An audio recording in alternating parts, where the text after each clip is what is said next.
day everyone, my name is Allen M. Allen, student of Protected Area Management. My topic is all about the Agusan Marsh Protected Area and its sanctuary in the province of Agusan del Sur. Year of declaration in the year of 2018. Area hectares covered 19,196.56. It is allocated in the northeastern Mindanao province of Agusan del Sur. Area and location and covers 6 municipalities and 38 barangays. It is the largest and the least disturbed freshwater wetland in the country.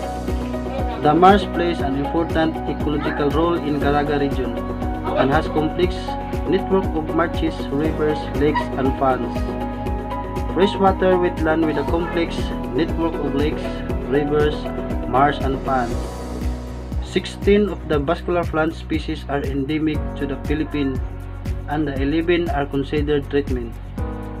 67 bird species are endemic to the Philippines, 48 are endemic to the Mindanao, while 10 are threatened species, Egrita, Sakura, Pacific Red Heron, Blackface, was discovered at the Lake Panlabuhan during the wetland tour in celebration of the World Wetlands Day 2017. 34 reptiles endemic to the Philippines and 11 are endemics. There are 11 priority ecotourism sites identified in Agusan Marsh Wildlife Sanctuary, recognized for its unique athletics and cultural value.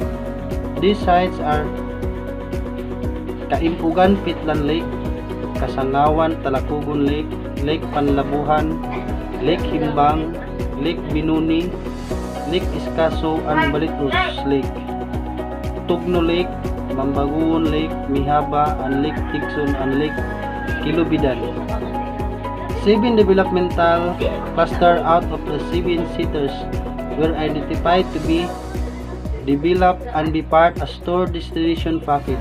The unique features of 53 species of reptiles, including 2 turtle species, 2 crocodile species, 7 geckos, and 6 agamid lizard, 16 species of snake, a total of 197 bird species have been recorded in the Agusan Marsh Wildlife Sanctuary. 197 bird species, 240 species of vascular plants were collected and identified. Proclamation number 913 1966, signed on October 31, 1996, Malacanang, Manila, by the President of the Philippines. Proclamation number 930, declaring certain parcels of land of the public domain situated in the municipalities of San Francisco, Bunawan, Berwila, Loreto, and La Paz, all in the province of Agusan del Sur as protected, are under the category of the Wildlife Sanctuary and its peripheral areas as buffer zone. Upon recommended of the Secretary of Environmental and Natural Resources and pursuant to the powers vested in me by the law, Fidel B. Ramos, President of the Philippines, do hereby set aside and declare certain parcels of land of the public domain situated in the municipality of San Francisco, Rosario, Bunawan, Berwila, Loreto, and La Paz in the province of Agusan del Sur, subject to the prior private valid rights if any as protected area under the category of wildlife sanctuary, and its peripheral areas as a buffer zone, subject to the ground verification. The technical description provided hereunder is based on the table survey, and therefore subject to the ground survey and verification to the conducted by the NR, for which additional funds are to be requested for the purpose from the Department of Budget and Management. Containing an approximately area of 14,835 hectares as a wildlife sanctuary and 4,360,569 hectares is a buffer zone. It shall be known as the Agusan Marsh Wildlife Sanctuary. It shall be under the administrative jurisdiction of the Department of Environment and Natural Resources, DNR, and shall be admitted by the Protected Area Management Board of PAMB as a continuity pursuant to the Republic Act 7586, otherwise known as the NIPAS Act of the 1992 and its implementing rules and regulations. The purpose of the establishment of the wildlife sanctuary is to protect and conserve and biological diversity and protect national significant species, biotic communities, or physical features of the environment. It is so far as the rules and the regulations over the national park are consistent with the provision of the NIPAS Act. They shall continue to apply until Congress shall otherwise declare. All other applicable laws shall remain in the force of effect.